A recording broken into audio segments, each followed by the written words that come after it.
like, it's just weird to take out her daughter when you're fucking her mom. Like, I don't even know why this is a thing. What would you do if you went out with someone and then found out that they had fucked your mom? I think I'd want to know how she was. If I'm being honest. Yeah, I'd be like, was it good? Was it good? I know her body's banging, but like, how was she? Was it fun? Did she berate you during it like she berates me during everything? And were you into that? Because I can do it. Yeah, I can feel it. I can feel it.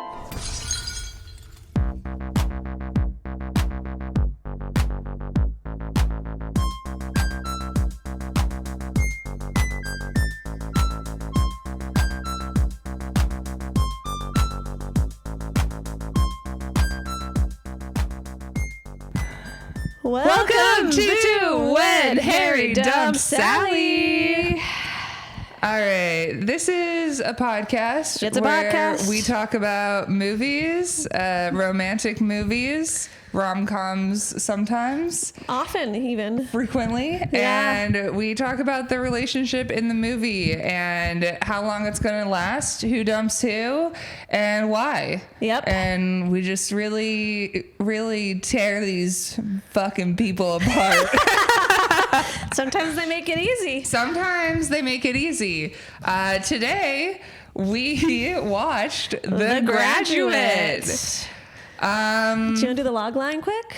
Yeah, let's jump into, And then we'll talk about our experiences if we watched it before, all that. Yeah, this is a disillusioned college graduate finds himself torn between his older lover and her daughter. And this is, it was made in 1967? 1967. It is it seems to be based in the time that it was filmed.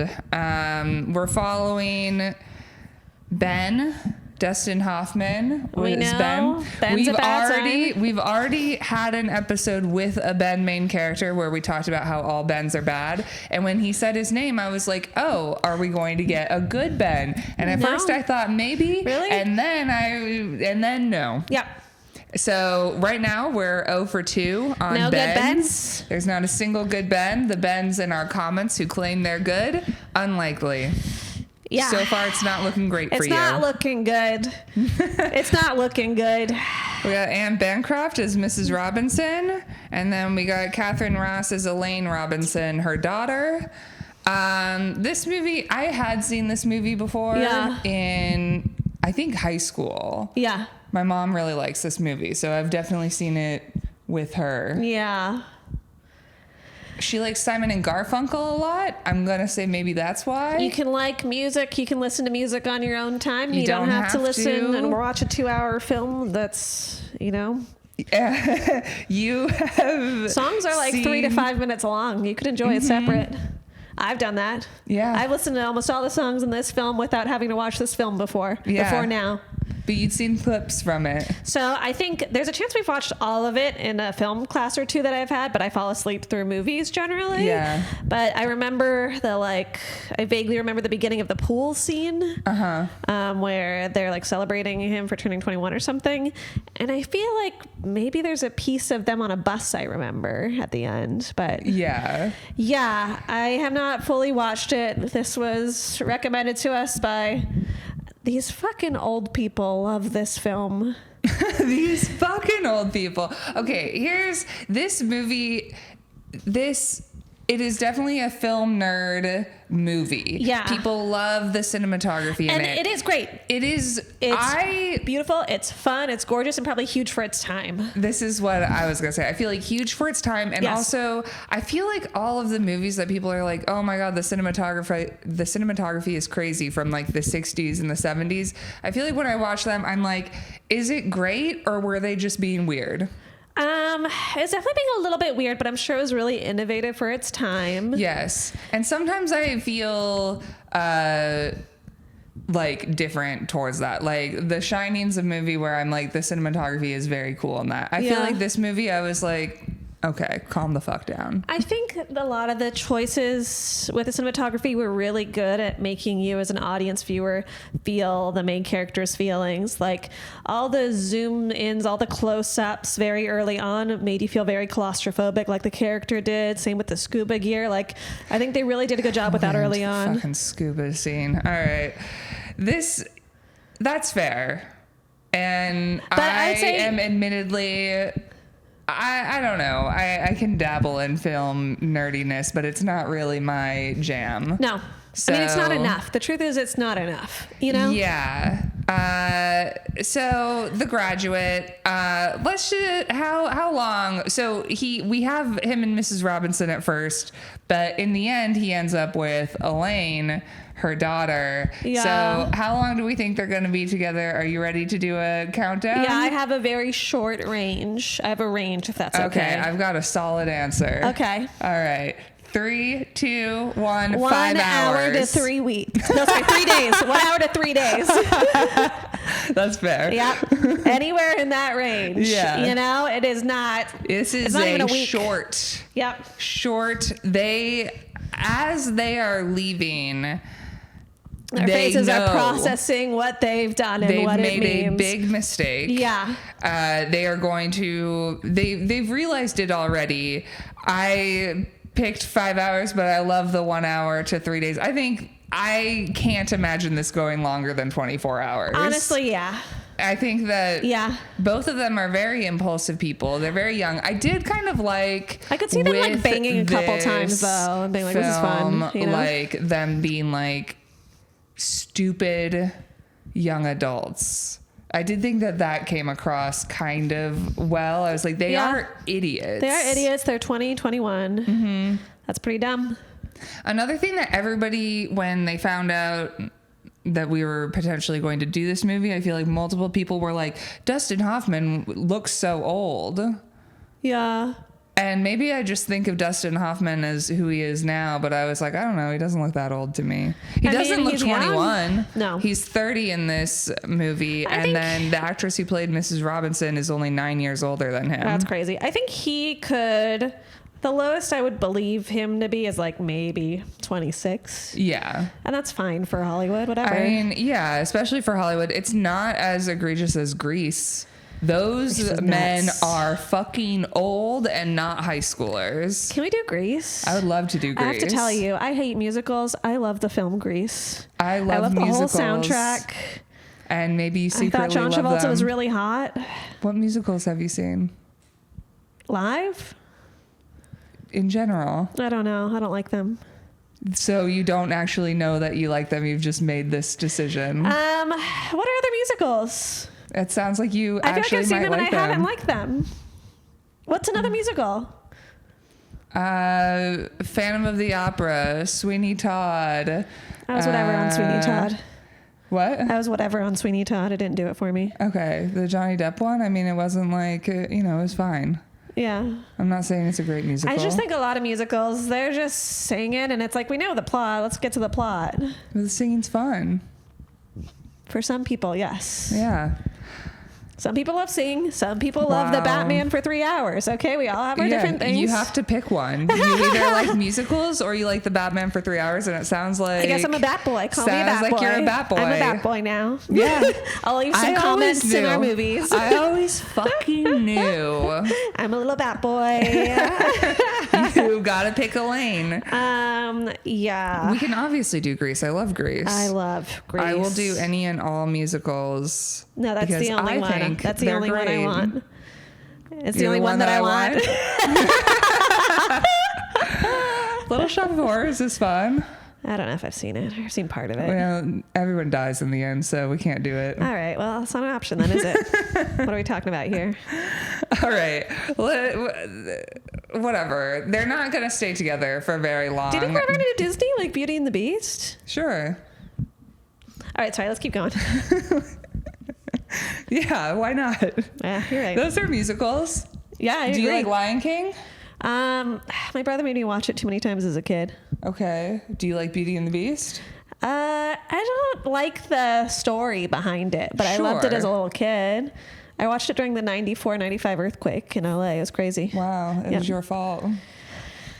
I don't know how. Maybe it's the musical's fault. Maybe they hit a note too high. Yeah. The tectonic plates shook and broke. That's how it works. I know. All right. Sorry. Film. We're watching it. The Graduate. Fuck this film. Sorry. I mean, I love movies. There were some cool shots. This movie was too long. This movie was ambling, and there was no anything or character development at any point. I was like, I don't understand why anyone's making the choices they're making, and everyone sucks. And some caveats I'd like to make. I took a lot of notes. In the beginning of my note taking, I was a couple drinks in, or a drink and a half in. We'd had some frosé, and I'd had a tequila pineapple. Yeah. So I was a little bit whatever. And then at some point, this film just felt too late in the night. It was too ridiculous, and I was just fucking sick of it. Yeah. I was like, when is this goddamn thing gonna end? I was... We watched this last night. Like, pretty late into the evening. Yeah, pretty late, but we were determined to get this done. I just want to be clear, we would not have enjoyed the plot more earlier in the day. It would have been the same. No, it's very long. Okay, should we get to business? We start. Ben is on a plane. He's flying to Los Angeles to be with his parents, who are having some graduation party with all their friends. They have a creepy clown painting in their house. I have a lot to say about a lot of this. And it's useless stuff. First, fun to see old airports. Yeah. Fun to see old Second, airplanes too seem fun. Second, didn't know they had flat escalators in 1967. I didn't realize that. What do you mean by flat escalators? You mean like the moving walkway? Yeah. Okay. I've called them flat escalators. Does no one call them that? No. Okay. Yeah. And then one note, he looked so happy leaving an airport. I've never seen that. I've never seen anyone go, it's because my whole life ahead of me. You know? No one says that. No one thinks that. Everyone's like, thank God. I feel like I'm happy when I'm leaving an airport because I'm like, thank God I'm out of there. You ever smiling on your way out, like going to something good? Maybe if you're like on vacation, not if you're going home. I feel like you're just like tired, haggard, you're exhausted. You want to either get to your hotel or you want to get somewhere else. Where was he flying from? Where did he go to school? The East Coast is all we know. It was a long flight. They kept saying, oh, you're East Coast, whatever you learned there on the East Coast. Yeah, he was a track star. Yeah. When did he graduate? What was his degree? I don't know, fucking loser. Anyway. So he has some degree, and he doesn't know what he's gonna do with his life. He's back home. Everyone's like, oh, blah blah blah. What are you gonna do with your life? Okay, this whole thing when he gets home is so crazy to me. He gets home, and the house, it's a party for him with all of their friends, and there's no one his age. It's all old people with him. I thought this as well. I was like, where are his friends? But then I was like, maybe they're all on the East Coast, and this is just his parents having a party. He had no friends from growing up here. He had no friends from growing up here. His personality's bad. Yeah, his personality, it is weird. It is weird. The clown I liked. I hated the dumbass mustache on the dad. This is all drunk complaints, okay? I love old accents. I wrote that down. I love movies from like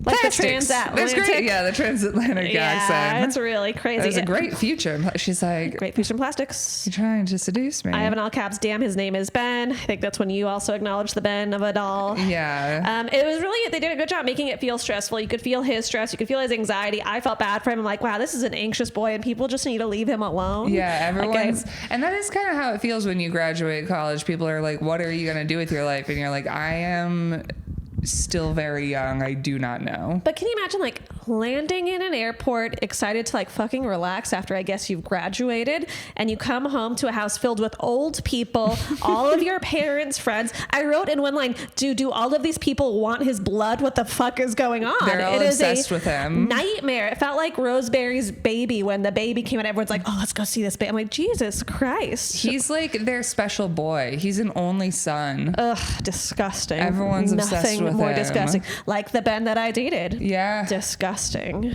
So, okay. Only son, terrible. There's just nothing worse than it. Wow. If you have a son first, you got to get him another child, because oh my God, he's about to be a nightmare. Yeah. Then at some point, a woman reads his yearbook to everyone at the party, and I'm like, I really feel for this guy at this point. Then he runs to his room. Thank God. Oh, a good note that I said, he probably just graduated. That's why it's called The Graduate. She's smart. Wow. If only I graduated, you know? Then Mrs. Robinson comes into his room. Yep. She thought it was the bathroom. She asked him to drive her home. And he's like, here, you can take my car. And she's like, you have to drive me. You have to drive me. I love Mrs. Robinson. Mrs. Robinson, I think, is hot. She is hot. She's a creep and a her predator. Her behavior is nuts. And in all caps, I wrote, I'm telling you, the fucking lead these people have breathed for their whole lives. Like, this whole generation is just fucked up from everything. Anyway, sorry. Okay, yeah. So she makes him drive her, which is fun. She throws his keys in the aquarium. I'm like, is this supposed to be hot? I don't get it. He drops her off at his house, tries to let her out of the car, and she's like, you have to come in until I get the lights on and I feel safe. Beautiful house, gorgeous. Big homes. Yep. She has this cute little bar. Mm-hmm. So the movie that we just watched and just did, Crazy Stupid Love, this is a role reversal. Yep. Because she starts and she's like, what do you drink? You're having a drink. You're having a drink. What do you drink? You're having a drink. She's just, and I was like, you know what? We love women in male fields. Oh, we love it. We love women in STEM. We love women in STEM. Yeah, I wrote she's the pickup artist now. You need to drink no matter what. I'm happy that we corrected things with this one. Did you see that her lighter was shaped like a cocktail shaker? She had the biggest lighter I've ever seen in my life. Have you ever? That's so bizarre. I feel like movies in the 60s, I do feel kind of like that time period feels like romanticized to me. I'm just like, I want to be in a giant house just smoking cigarettes and having affairs. I could romanticize the lifestyle if I was like a free woman and like the materials and the setting, but everyone's personality is so goddamn broken. They're all broken because they're all alcoholics and they're on, like having so many pills and wars happen. Yeah, everyone's a little bit broken. Yeah, but we got to smoke inside, so.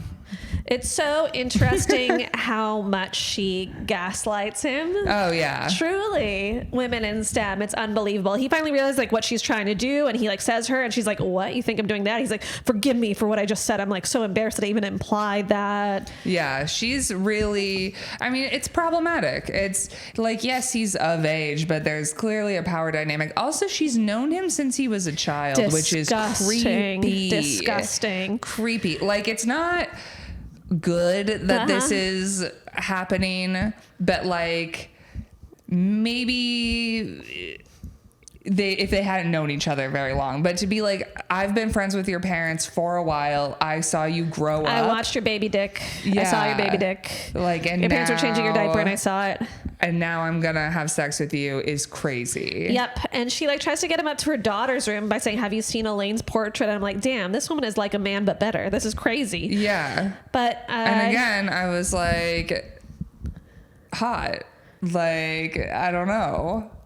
It's so weird because first off, love her tan lines. That was hot. She had crazy tan lines.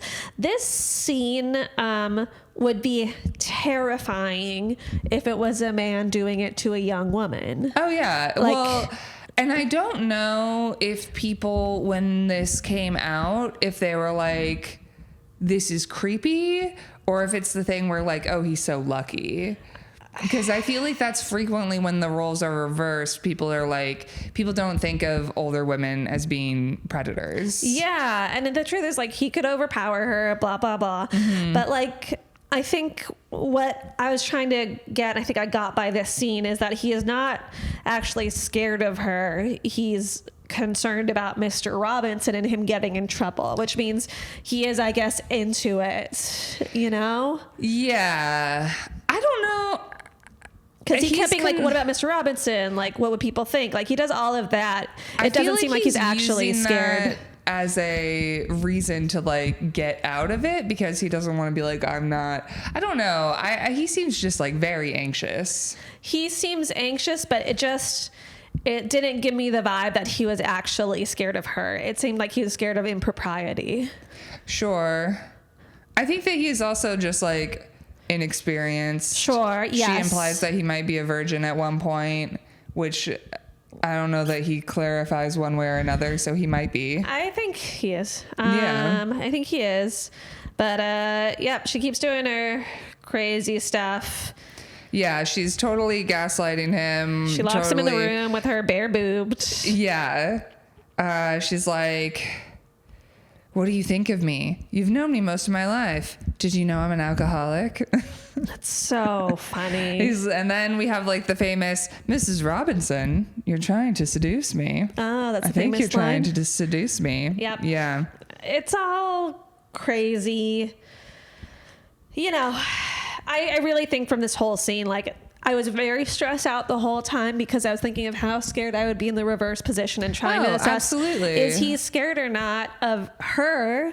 I think he might be a little bit. Like, I don't think the little bit counteracts like that he is attracted to her and like Sure. would be game if like no one would be upset with him. Sure. Whereas as a woman, you would be like, oh, you might kill me. I'm scared. I don't know how to get out of here. And I'll say the similar things he said, like, what would he think? What would your husband, what would it ever think, you know? But all of his verbal stuff was like very much around getting in trouble. Yeah. He does seem to be, you know, to some extent a people pleaser, you know? Definitely. He's very anxious. And I think that's why he doesn't really know what he wants to do with his life, because he's like, I think he just wants somebody to tell him what to do. And he's probably had that his whole life. Mm-hmm. It's all been simple and made up for him. You are going to go do track at this university. You're going to study who knows what. And yeah. Yeah.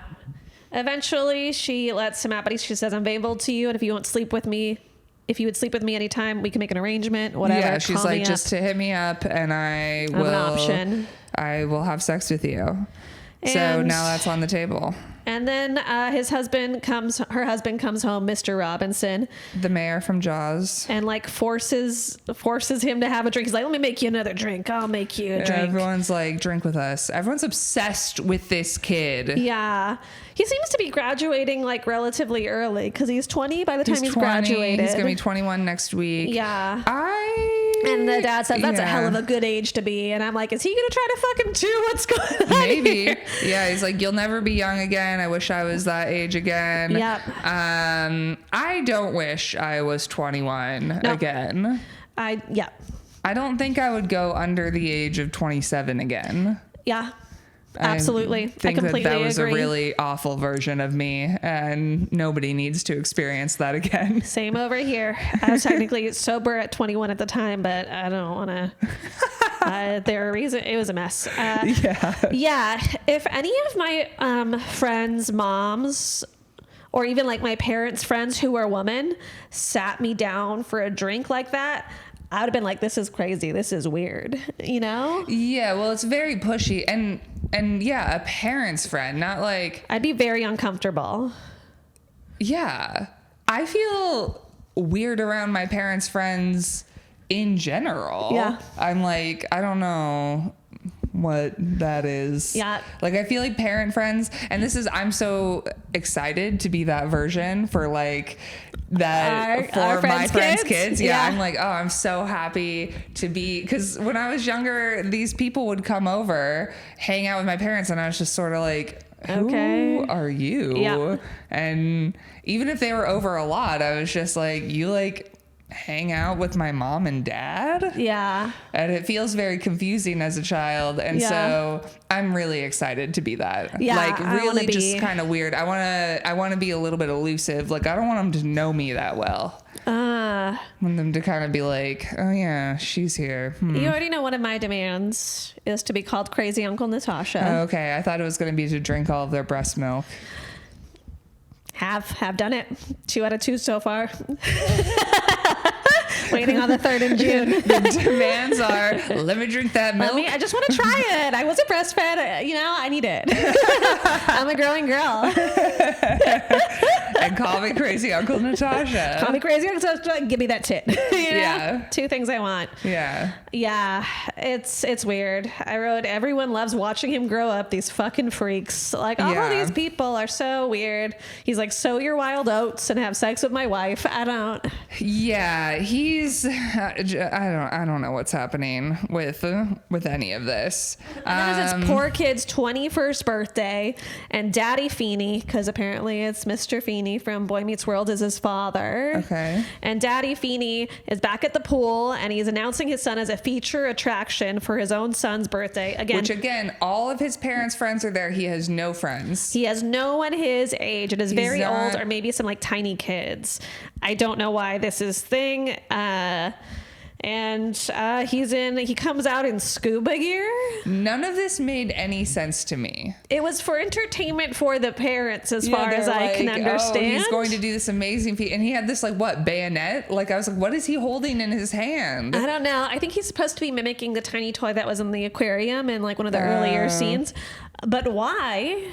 Is it like symbolic of like he's drowning? He's like underwater. I think it's very underwater, but this doesn't give any reasoning to why the dad had to do this. It makes no sense. I think from symbolism. The film perspective, it is to be like he's drowning, he's underwater. Yes. His parents are forcing him underwater. Like, I think it's all that symbolism. I also feel like part of it was they're like, hey, we have this cool like camera effect that we want to do.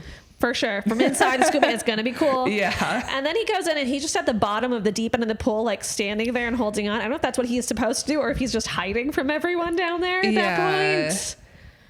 And then we see... And also, though, huge pool. That was a very deep pool. He was like in over 6 feet deep. So I was like, okay, it's going to be like 7 feet. Yeah. And I was like, that's a deep pool. It's at least 10 feet. These houses are great. What a life. Yeah. I love 1967 and everything about it. Yeah. I want to live in one of these big houses. Yep. I want to have a cute bar. Yep. And the cute bar I just was want fun. to be like kind of addicted to pills and smoking cigs and just like living my fabulous life with cool makeup. Honestly, the cool makeup was so fun. Yeah, great fashion, fun hair. 60s were fun. Not bad, no notes. Yeah, especially if you were like a wealthy white person. Yep. Not fun for anyone else. No, it's a nightmare actually. And it's actually a terrible time. A lot of wealthy white women also didn't like it, but you know. It was probably bad for them as well. There's a reason why you're on the pills. Well, and we find out later on, is this correct? He finds out later on that she got pregnant and that's why they got married? Yes. And I was like, yeah, because she couldn't have an abortion. Nope. And I don't know what birth control was it, because it was before the pill. Oh, really? When did the pill? Pill 70s? was like early 70s. That's why it was all free love. And it's like, yeah, because you can fuck women without any consequences. Right. Uh-huh. Yeah. Okay. So yeah, bad time, honestly, to be a woman, but great makeup. So I don't know. Trade-offs make sense. So then Ben calls her. Ben decides to call her because he's, underwater. And he's like, all right, can I buy you a drink? She's very just like, I'll be there in an hour. Let's go to the hotel. Do you have a room? I don't know. They're at The Taft Hotel. The Taft Hotel. Yep. He's opening the door for all these people coming in. There's like some sort of wedding or event happening. Everyone is so fucking old in here, in the building and everywhere. It's so crazy. There's like no other young people except for Elaine in this movie. And it's like, well, that's why you end up with her. You're like, oh shit, she's young the people youngest exist? of legal age is my understanding. A thought that I had during this scene was, oh wow, all these people are dead now. Oh yeah. I feel like whenever I watch old movies and I see just like random extras in the background, I get like a weird sense of sadness or just sort of like, wow, you're all dead. It's like looking at stars in the sky. Yeah. They're like, those don't exist. Those don't exist anymore. The light's just shining on my eyes, but doesn't mean it's real. So they're at this hotel. This was one of the cool shots that I liked. We're seeing his reflection in the table, and then she like approaches, and then the camera pans up. I don't know. I thought there's like a few shots that I was like, okay, I don't know. Listen, there are nice shots. Yeah. It's just of what is crazy. He's a total pushover. I loved how dismissive she was of him, even though it's problematic. But she's just like, did you get a room? And he's like, no. And she's like, are you going to get a room? He's like, well, she's like, do you want me to get the room? No, she's just like, what are you doing? Just treating him like he's a stupid child, which he is. I just wonder, like, how many young guys do you think she's done this to in the town? Do you know what I mean? Like, ooh, do you think she's that much of a predator? Do you think this is her first foray when she's just so I don't know. fucking... She does seem very confident. Yeah, she seems like she does this. She fucks all her friends' kids. Absolutely. Wow. Absolutely. Mrs. Robinson. And that's why we have another generation of messed up dads, you know? Yeah. It's all because of this one woman. Yeah, so he goes to the concierge, and he is nuts. I mean, he is so anxious. Earlier, before when he goes to the concierge is like, are you here for an affair, sir? And he panics. It's so funny. Yeah, he's very stressed out. He's like making up all of these. He's so anxious, and he's trying to lie. Even though this is a hotel, they see people having affairs here. That is like, what they're for. They don't care what you're doing in your room as long as you're paying and not like destroying the property. That's all they want. But he's very nervous, and so he's making up this like elaborate lie. He's Mr. Gladstone. He makes up a name. He makes a hotel. He couldn't have been weirder about any of it with the concierge. And then instead of going back to the table with her to let her know, like, we have a room, he calls her from a nearby payphone in the establishments. What? And it's like, you have to come meet me. He like awkwardly kisses, whatever. They go to the room. Yep. Awkwardly kisses. And I'm just like, is this a good time for her? Is any of this a good time? Like, it just feels like this is just like torturing a young boy. Like a little mouse, she's just like batting around as a cat. She definitely seems to be getting off on like, and again, I don't know. It's fucked up, but I don't know. I was kind of into it. It's wild. But it's fucked up. And she's truly definitely getting off on the power dynamic, which is what it is. Which is not good. He kisses her. It's awkward. He's like, I don't know what you want me to do. She's like, do you want me to undress? She's like, why don't you watch? And he's like, oh yeah, thank you. I love like how often he's like, oh yes, thank you. And then she starts undressing, and he turns around and bangs his head against the wall. Yeah. Well, first, while she's undressing, he goes and just kind of like grabs her boob for a second, and then goes and bangs his head against a wall.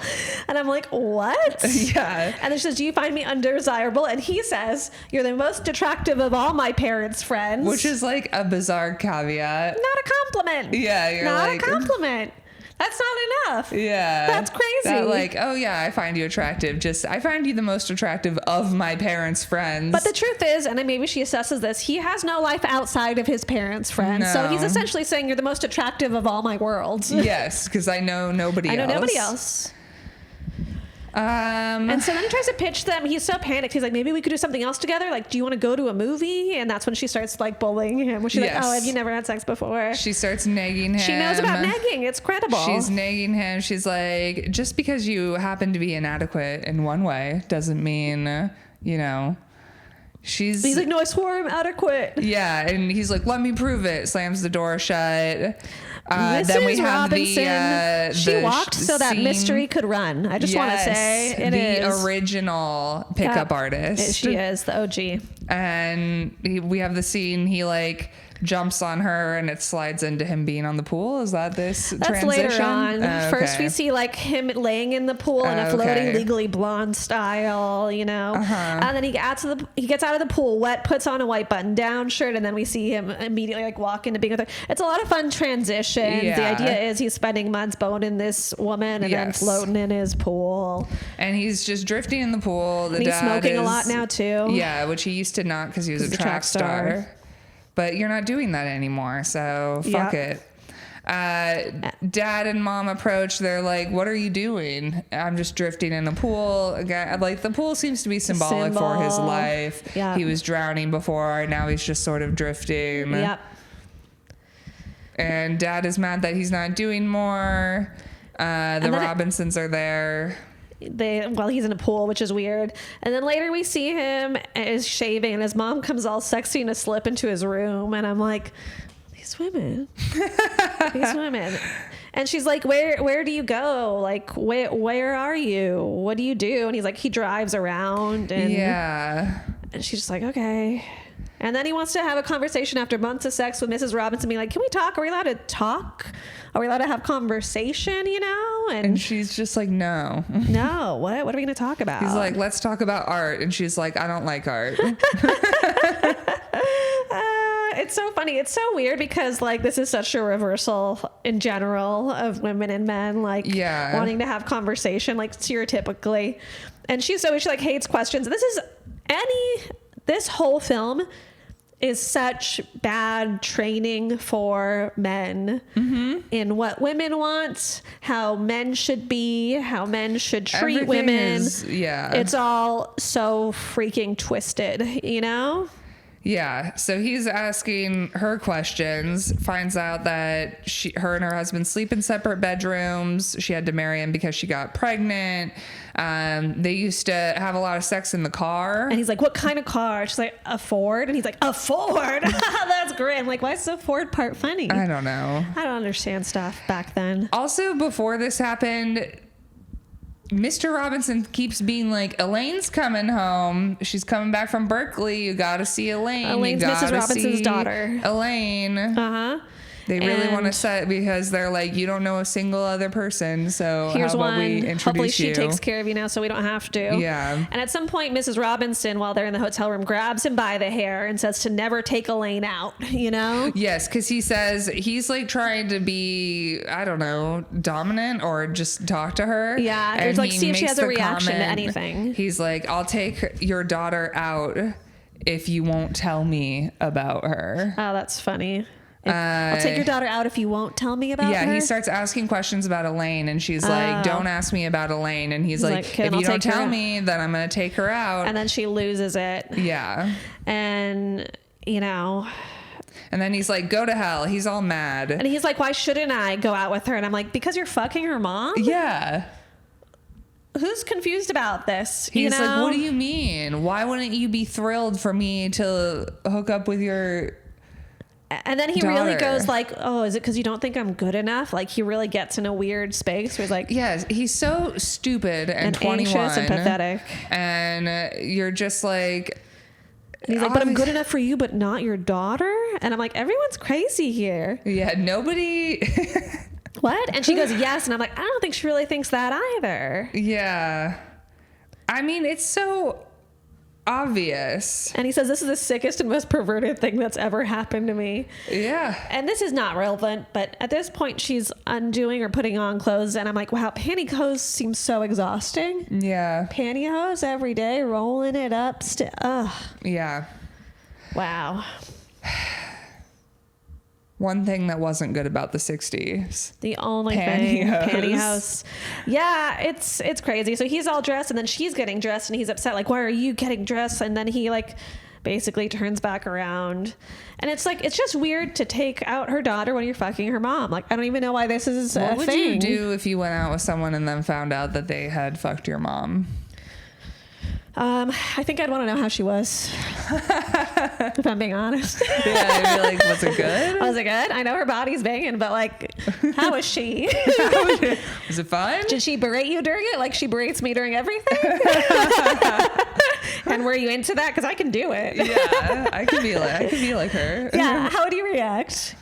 I mean, it's also a no. I think it's ultimately a no. Ultimately, I'm like, what's wrong with you? You know? But I'd have so many questions. I can't help it. I ultimately a no, confused, but also I would be like, I don't know. I'd also have a lot of questions from him. Like, how was he in bed? Like, what? Yeah. I'd have a lot of, that's how I'm pretty question forward. I guess I'd have a lot of questions and I guess it wouldn't like, I mean, I definitely would not hook up with this person. I couldn't. But I just couldn't. I would kind of be like, okay, sure. Like my mom's hot. I wouldn't be like, ew, you fucking weirdo. I'd be like, good for you. Okay. She's great. I hope she had a good time. I'm sure she didn't, but I hope she did.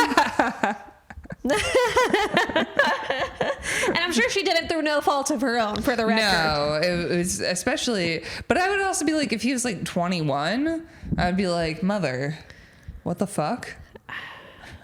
I'm just still like, good for her. I don't know. 21 is so young. It's young. It's gross. I would not hook up with a 21-year-old right now. I wouldn't either. And for the record, my mom never would. But I think I'd also be like, whatever, good for her. I don't know. So like, I had a close friend whose mom started, also a different one whose dad started dating someone close to our age, but whose mom was legit like in a relationship with a guy very close to our age. And to be honest, like, I did think it was weird. Yeah. For hooking up once. Maybe. Still weird, but I'm like, yeah, good for you. I don't know. I think I'd just like, to me, that's a teenager. I see a 21-year-old. 21's I see too like 22, young. 23-year-olds in the bar. I'm like, are they high schoolers? Right. I just think under 25 is like a hard pass Not a person, for me. Not a person that I don't want to be around, Yeah. They're exhausting. And he is exhausting. She's putting up with a child. It's so weird. It is so weird. All right. So then he's back at the pool. The parents are badgering him. Love mom's swim cap. That's what I was just about to say. Great little flowery swim it's cap. Like white, crazy, great like, fashion happening. Flowers like sticking out. Like applique. Do you know that word? Appliques. Nope, appliques. I think it's like when that stuff's stuck on. I don't know how to pronounce it. I've only seen it written. Yeah. Anyway, everyone's so weird about him going out with this young woman. Everyone's like, you have to take Elaine out. She is the only She's the only woman in the world. Yeah. There's been a nuclear disaster. All that's left are old people and Elaine. Pick one and not the one we don't want you to pick. And also he's floating in the pool. He's also wearing like a snorkel goggle while his parents are badgering him. Yeah. It's like, we get your metaphors. And part of me was like, dude, these parents need to get a second kid. Just get another kid. If you want this guy to be everything for you, get more kids. More kids. And then he's taking the daughter out on a date, picking her up from the house. He picks her up from the house in front of her parents. Her parents are. Mrs. Robinson is she's pissed. Yep. Obviously. As she should be, because they had an agreement. And can't this boy just say no? Yeah, no. He's never said no in his life. And he said he told her the justification later. He's like, listen, my parents said either I have to take her out or all of us have to go to a dinner with you and your husband, my parents. And he's like, that seemed way more uncomfortable than this. And I'm like, grow up, Also, what a weird ultimatum. And like, you're an adult. Yeah. Go get a job. Say no. What are you doing? Grow up and say no. I imagine he has like a huge trust fund or something. Yeah, and whatever. Definitely. Because if he has enough money to like bring for this fancy hotel like every night for a few months. That's a very good point. I don't know that Mrs. Robinson is helping out there. I don't understand the money situation, but so instead of just taking the daughter out to like a normal chill dinner, having it be done. Weird sunglasses. I just want to first point out, I was like, did we have these? They look like the sunglasses. They look like he's wearing them before in the pool. But they are crazy looking. They remind me of like the stereotypical profile picture of a man in his truck from the selfie from like this angle with like those fucking wearing these crazy sunglasses, and he takes her to this club that is some sort of strip club, and I think that his goal here is to be as awful as possible so that she doesn't want him. And I'm just like, buddy, you could do that yourself. You don't need to have everyone here. You could just be on a one-on-one with her and tell her about who you are. Yeah, she'd be done pretty quickly. Say, hi, nice to meet you. I am having sex with your mother. Yeah. And even if he doesn't say that, actually, I don't know. I think the bar is in the ground for women at this time. You're right. Yeah. He needs to be honest. So the first day they're watching like a woman dance. He's got a cigarette in his mouth. He's being weird. She's facing him while he's facing the like stripper burlesque lady just to be gross. And at one point, the performer takes off her shirt, has tassels, is spinning him around. And he says to his date, you're missing a great effect here. Yeah. And then, could you do it? And then this woman's boobs, I guess, and like the tassels are hitting the date's head. This woman is not watching her, and she's just like, let me whip my titties on her head. And then this poor girl is crying. Yeah. She starts crying, and then because he sees her cry, he realizes she's a human with emotions, and he feels bad. Yep, because that's what it takes for some people. So he tells her his parents forced her into this. Yeah. Which is weird to say. Weird to say. I'm acting this way because they forced me to take you out. She begs him to take her home, and he's not taking her home. He won't take her home. He kisses her instead. What? I'm just so tired. And I'm so tired of this trope of people forcing kisses that change people's minds about things. This Pepe Le Pew bullshit. Understand what the fuck Elaine is thinking. Ben is awful. Whatever. He kisses her. They go to some sort of like drive-in burger place that they do in the 60s. There's so many people hanging out there. All around in their car. These were young people. They're all young. This is They're the first all time we here. saw, like, look, there are young people. You could have friends. And you're not you could friends be with any meeting of people. You don't have to hang out in your parents' pool all the time. And he says to her something crazy. He says he has some compulsion to be rude after graduating. Yeah. And she's like, yeah, I get that. I'm like, what? What? I don't know if it's like delayed teen angst or something. I do feel like and I don't even know that they necessarily captured it well, but I feel like there is a feeling during that time of your life that is a little bit aimless and like angry. Maybe that was just me. They got the aimless part for sure. Yeah. The anger. I mean, people are so, especially that time, like unaware of their emotions. Right. You're like figuring out who you are as a person, and you're expected to be an adult, but you're like not really there yet. Yeah. And so I found that somewhat relatable. You're trying to figure out who you are. I don't know. He wants to hang out with her more. She invites him inside. He's scared to go inside. I don't know why he wants this. He's just a young, dumb, horny guy, I guess. Yeah. And he's like, I like you so much, blah, blah, blah. Let's keep hanging out. And she says, let's go to the Taft Hotel. And like he panics and drives onto the sidewalk on the way out. They go there. Everyone at the hotel knows him. Calls him Mr. Gladstone. Yeah. He says some weird lie, and they leave the hotel. And Elaine asks if he's having an affair, and he admits that is something that happened. He says Elaine likes her. He likes her so much. And he asks her if she believes it. She says, yes, she believes it. He says, you're the first thing for so long that I've liked. The first person I could stand to be with. My whole life was a waste. It was nothing. And he's like, I'm sorry, I'll take you home now. And I'm like, what? What is happening? What is happening? What is going on? Nothing that anyone says and then their actions, none of it makes sense. No. It's crazy behavior. Like, and also there's no understanding that like he's dated women he wasn't into before in college, you know? It's just her mom. And there's no implication that he actively dislikes what he's doing because he keeps paying to do it for months at a time, night after night. He's just never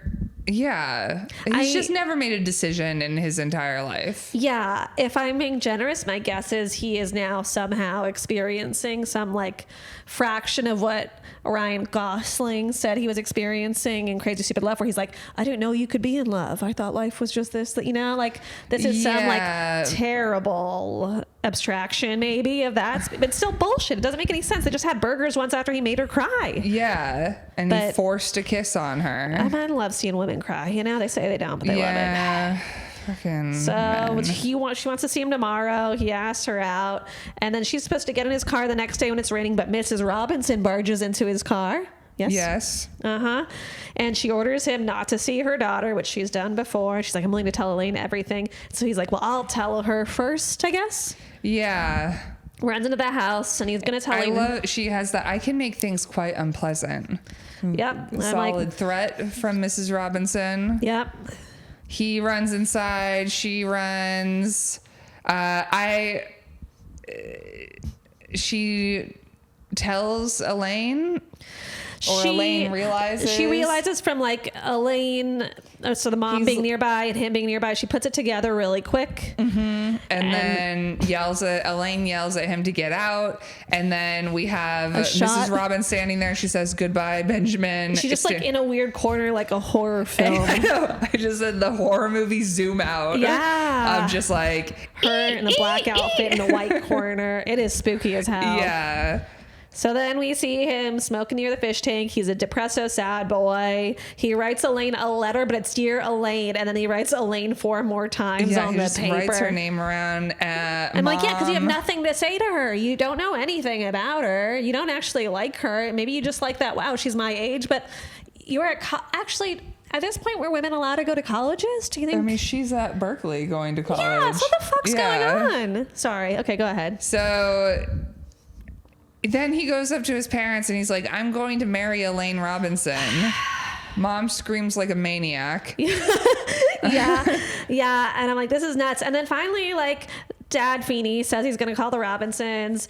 I'm like, men are nuts. And then finally this dad gives his son some good advice that we've never heard in any other film, where they're like, your idea is half baked. Like, right. Because they're like, oh, like, does she when know? are you doing this? And it starts to come out like, he's like, "Oh, I'm going to Berkeley today." She doesn't know about any of this. And his parents are starting to realize that they raised a fucking idiot. Yeah. And thank God, because I think every other film we've watched, if this has happened, they would have been like, "Go get your girl, buddy." Yeah. And thank God. No, they're both like, I love that the mom has the line, "What makes you think she wants to marry you?" Yes. And he says, "To be perfectly honest, she doesn't like me." Yeah. And the parents are like, "Okay, we raised a dumbass. Yeah. Our son is worthless." Yep. And then he drives to goes Berkeley off. and he just sits there on campus just waiting We to get the find creepiest her. dudes in these freaking romance movies, because he sees her, he doesn't say hi. He No. starts renting a place in Berkeley. He just is a creep for a while. He chases a bus. He gets in the bus. She knows he's like following her at this point. Yeah, he's stalking this woman. She is being Why stalked. does he want to marry her? Why? Why? What is going on in this movie? You know, I guess maybe he's like, the only thing better than fucking her mom, I guess, would be to fuck a younger version of her mom. I don't get it. It's crazy. They finally talk. She's meeting someone at the zoo for a date. Yep. He's gonna ride with her there. He's following her around at the fucking zoo. The date approaches and Just like takes her and goes. And Ben says, "He's certainly a good walker."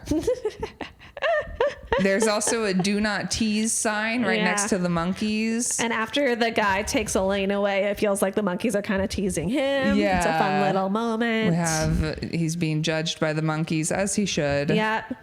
And then Elaine shows up at his place, pissed off because apparently Mrs. Robinson told Elaine that she was raped by him. Okay, Mrs. Robinson, everyone in this movie is nuts. Absolutely unwell. Absolutely unwell. So she's mad at him. She's like, "I can't believe you raped my mom." And he's like, "Well, look, I love you." Yeah. He told her that he didn't do that. That's crazy, you know? And instead of like leaving, she's like, they find out he has to move. His landlord's sick of him. And she wants to sit there while he's packing. And then she says to him, "Don't go anywhere until you have a definite plan." And I'm like, leave. Get out of here, lady. Yeah. These goddamn women in the family. She comes back and asks to kiss him. He says, "Will you marry me?" She says she doesn't know. And she said, "I might.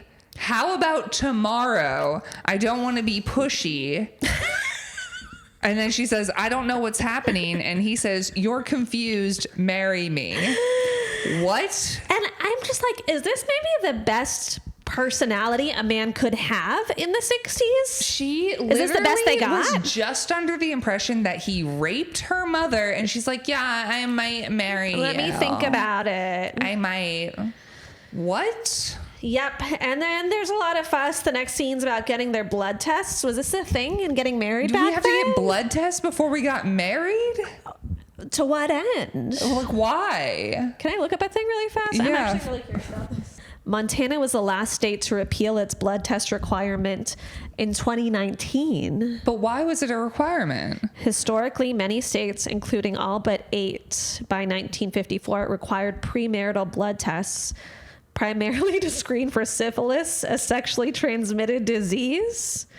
These laws are gradually repealed between the 1970s and early 2000s. So if one of you has syphilis, you can't get married because, like, what? People didn't fuck outside of marriage? Right? People were delusional. Yeah. Everyone was fucking and people were like, no, we wait till marriage. Like, fucking calm down. That's what are we so doing? Bizarre. I feel like I have so many all caps, like, what are we doing?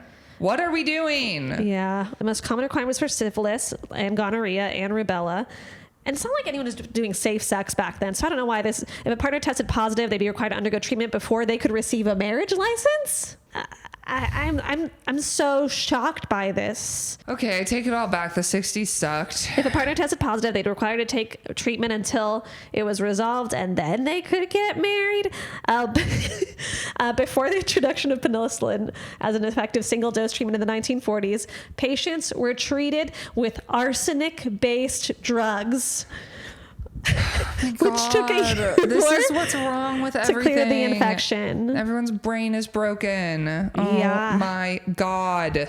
Wow. I was so confused by this, honestly. Yeah. Well, apparently it was a thing. Oh, here's how it got repealed. The primary reason cited for these repeals between the 1970s and early 2000s was that testing was no longer cost effective given the low prevalence of syphilis. Like, people don't have it a lot. It's not worth testing anymore. Not that it's crazy. It's crazy that would be a requirement. Like, if you and your partner want to get tested, just, like, do it. I don't get what the, like, intention was behind it in the first place. They're probably worried that it was getting spread. I guess. But, yeah, I guess. But in theory, if you believe in monogamous marriage, like, these two people shouldn't be spreading it to anyone ever. You know? But they're like, but the men are going to The men are gonna be fucking. They're going to be fucking. They're going to have Wow, mistress. that's so interesting. So thanks for letting me go on that tangent. Maybe it had So to do with confused. also, like, they assume you're going to have kids and they're They don't like, want are those you going kids to to pass be it on to unsafe. children? Yeah. I don't know. Whatever. This is apparently a thing. Now he stalks her all around campus. He's just fucking bothering her. And at this point, it does feel like a horror film. I'm like, dude, leave her alone. Yeah, he's just following her around, waiting for her outside of class. She says, "Why don't you just drag me off at some point?" Yeah. And then she tells him, I have to see Carl Smith, the guy who is a good walker. And she said, I said I might marry him. And I'm like, okay, this woman just says that to everyone, I guess. She's just, like, really trying to get married, which I guess, it's 1967. I don't know. And then he's obsessed with how Carl proposed to her. And he's like, he didn't get down on his knees, I hope. And I'm like, what? And then apparently Carl told her that they think they'd make a pretty good team. And he laughs at it like that's crazy. And I'm like, how are you criticizing Carl? This is nuts. He's like, I think we'd make a pretty good team. He's like, ha ha ha ha ha. I fucked your mom. What do you Marry think me. marriage is, buddy? And it's just the kind of bullshit that guys were taught, and it's crazy. And then she comes back and kisses him. She kisses him, even though she might be marrying Carl. What's happening? There's also lots of little whistling versions of Simon and Garfunkel throughout this movie that I was just sort of like, okay, yeah, I guess. I also think people will maybe be curious about what I was curious about, which is Mrs. Robinson a song made for this film, and it was altered to be for this film regarding this Mrs. Robinson. On it, and they decided to so we just need to say this. It. He goes back to his apartment thing. Mr. Robinson is there, tells him that he's divorcing Mrs. Robinson, and he will prosecute if he tries to go for his daughter. Goes for his daughter. Yep. He also says that Elaine has left school. I mean, why? Well, at that point, there was like the thing about women going to college for their MRS degree. Yeah. Like, they wouldn't go to college to actually have careers. They go to find a man to get married. And so I think she found Carl. A lot of people I think women didn't finish university for that reason. But she left school. Her roommate comes down with a note saying, my dad is mad. I love you. Wouldn't work out. I love you. Whatever. My dad is... He drives back to LA, goes to their house. Breaks into their house. Okay. It's different. Mrs. Robinson is there. She calls the police. Yeah. He finds out that there's going to be a wedding. He has to find her, so he goes back to Berkeley. He's just fucking going back and forth and back. This is a little long drive. They are long. They're like the drives that I've been making. I'm like, he's just like me. Wow, you and Ben have so much in common. Yeah. Yeah. I also would fuck my mom. All right, yeah. So he shows up at Carl's fraternity. Yeah, and they all kind of like call him Makeout Carl or something like that. All the guys at the university. Yeah. They're like, "Where's the Makeout King getting married in Santa Barbara?" And I don't know if we're supposed to take away from this that Carl is shit or an asshole or what. Yeah, Carl he's the Makeout King. Are we supposed to like feel okay about the fact that I'm telling you, of this is happening? I really think that it's possible that Ben is the best a man's personality could get in the 1960s. I think that's like I think they're all so fucking fucked up. I just am like, who wrote this? A monster. Mike Nichols is the director, Calder, Willingham, Buck Henry, Charles Webb. You have a lot to answer to. Okay. At this point, like whatever. All those people, everyone should have like a little, like, not a Yelp page, not a Wikipedia, but like a whole thing for all the Me Too's they should have gotten. And all these men writing it should be littered. Like these are such what's happening? Problems. Okay, she's getting married in Santa Barbara. Now he's driving there. It's been a long ass day. He's been driving up and down California, all day long, and not even for a podcast. So what's the point? Yeah, and you stay here for a little bit. You're not doing it all day. No, I'm not crazy. You're reasonable. I mean, I came in at 2 a.m. You did a couple show nights up ago. At 2 a.m. With permission, and I did not break in. Okay. And his car runs out of gas. And so he goes, well, but also he was literally just at a gas station. I was like, did you not put gas in your car? I don't remember him running out of gas, but I remember going to a gas station to call. Is it the same thing? Like, you remember him going in there to get a white pages to call and try to figure out where the hell he's the doing the last name. And then he's driving and his car runs out of gas. And so he runs to the church. Oh, that's why he runs? I thought he ran. He just parked and ran. No, his car runs out of gas. Well, at this point I've written, to be honest, this movie is too long. So I've really fucking given up. And yeah, he goes to the church. He sees her kiss Carl. They're getting married. He shouts at Elaine from an upstairs window. Got married. Like they're in there at the altar. kissed. I do kiss. He is on a level above them at a window, banging, shouting from a window, shouting Elaine from a window, while like slamming the window with his fists. And I'm like, what fucking hold does he have on the women of this family? It is wild. He's too late. The dad's like, he's too late. And then Elaine shouts, Ben, in a crazy voice. Yeah. And I wrote, and what? They run off together. Yep. She screams Ben back. And everyone's trying to attack him. Her mom hits her own daughter at some point. He pulls out a cross to try to like shove them off. They get away. He locks them in with the cross, which is a metaphor for marriage and religion. And then he and her run off.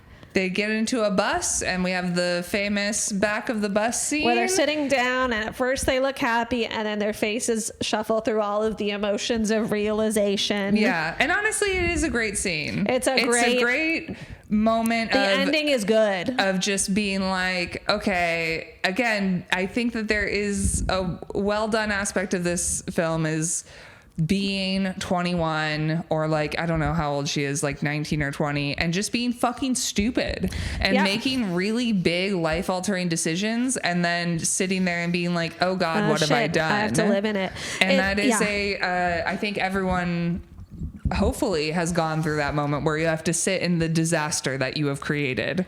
I felt about this whole movie and the final scene the exact opposite about how I felt about Severance's season 2 finale and the final scene. Yes, which many people have compared this to. I love the whole episode of the final scene of season 2. Sorry, the whole episode of the finale, except for the last scene I didn't like. And this movie was exactly switched. I'm like, Jesus Christ. But in the last scene, I'm like, okay, good. As long as they all agree. As long as we all know. But it is kind of, I understand the comparison. Oh, it's a great comparison. Yeah. Absolutely. Because you do a little bit see their faces during the last scene of Severance. Start to be like, oh, we've made a choice. Yeah. And now we have to live with the choice that we made. Yeah. And sometimes So yeah, I like the final scene, and I think it's dawning on them that they made a really big mistake. Oh my God. Who do we think is realizing it first and leaving? I think she will leave first. Yeah. What do you think? Probably her as well. She did technically just get married. Not sure if Carl is going to take her back. Not make out Carl, not the make out king. He could have whoever he wants. Could have anyone. I stand by my, as soon as an hour, I will make my range smaller, an hour to 2 days max. Well, yeah. I think they're going to bone. I think they're going to probably try boning. And then he's going to be like, wasn't as good as your mom. That's what I think. Okay. 1 hour to a day and a half. I just want to allow boning time in there. I don't even know. I feel like the look on their faces was, we fucked up. Okay. An hour to 3 hours. Mm-hmm. I feel very comfortable with that. Yeah. 1 hour to 3 hours. I can't imagine that this is going longer than 24 hours. Nope. 1 hour to 3 hours. At the very least, her parents are finding her and scooping her up and taking her away. Yes. I'm so confused if people watched this at the time and thought it was romantic. Well, this movie always makes me think of 500 Days of Summer. And in 500 Days of Summer, have you seen that? Maybe. I don't know. 500 Days of Summer. Joseph Gordon-Levitt's character is a romantic, and Zooey Deschanel is a cynic, and they're like trying to date, and it isn't working out. And they go to see this movie, and he is like, this movie is romantic. He loves this movie. And then the final scene is playing, and she's watching it, and she's crying. Yep. And this prompts her to break up with him in 500 Days of Summer. Because, I mean, which is honestly reasonable, because only an insane person would find this movie romantic. There's nothing romantic about it at all. There's not a single, in terms of this relationship, redeeming thing happening ever in this movie. And I think like this, it's a similarity, unfortunately, to like a lot of films where we're supposed to think it's romantic, that this guy is pursuing someone so intensely. And in other films, at least they give us a little piece of maybe why they like the person, or maybe that we've seen them interact in a way that maybe is interesting. Mm-hmm. And they gave us absolutely nothing here. There's nothing romantic in this. All this movie was a bunch of film bros getting real horny for their cameras, and then there just happened to be a love story on top of it. Yeah. It made me, I can't tell if I'm more upset about this or the proposal, honestly. Like I was having that level of annoyance at the end of this. Yeah, this was another one that I feel very annoyed by. The proposal was insane. It's a bad movie all the way. The proposal, I would say the redeeming part of it is that Alaska was pretty. And the redeeming part of this movie was that the cinematography. And seeing the time. It's fun to see the time. It was fun costuming and makeup and stuff. So like visually, and I think that this was probably better than the proposal. Probably. It just like makes you have such upsetting like questions about like, but from a relationship standpoint, what's wrong with people at this time? It's so telling of generations and how fucked up they are. Like it's just a bummer. Yeah. It's such a bummer. It's real fucked up. Yeah. It's nothing. The relationship in this movie is bad. And if you've watched this and thought it was romantic, I don't know what to tell you. Yeah. You're broken, too much lead poisoning. I don't know. Watch it again. And if you think that, again, that it's still hot, like put yourself on a list. This is really just like, it's the same thing with like anyone talks about, I feel like frequently grandparents, like love stories, you hear them and it's like, oh, he stalked me and then we got married. Like, I feel like that's so many women's love stories, like up until a certain like time. All of those stories have usually like, and I know with my grandparents, I've heard with other friends of grandparents, the grandfather being like, I'm gonna marry you someday, I'm gonna marry you tomorrow. I'm like, it feels like a threat. Being like very aggressive about it. and frequently stalking them and breaking them down. And it just is sad. Yeah. And I'm like, nevertheless, he persisted is not for men. We don't need these men to persist. No. Take and a step back. It's again, and then women push back against it because it's creepy that nobody taught men how to be. And now we've got all of these fucking incels trying to take us back to this garbage. And this is what's wrong with the world. Yeah. This has been When Harry Dumped Sally. I love when we end on a high note. This has been When Harry Dumped Sally. Thank you so much for listening. You know, thank you so much for all of your requests. We appreciate them, even when you request insane shit. I didn't appreciate it, just for the record. Scott, you piece of shit. Go ahead. All right. This has been When Harry Dumped Sally. Follow us everywhere. Give us requests. Request a good movie. We've gotten some good movie requests. Yeah, I've enjoyed myself before on this podcast, and today's just not one of those days. Yeah. And, you know, they can't all be winners, I guess. Thank you so much. Thank you so much for listening. You know, we'll get back. Rate, review, send them to people. We'll be here next Tuesday. Yep. Goodbye. Bye.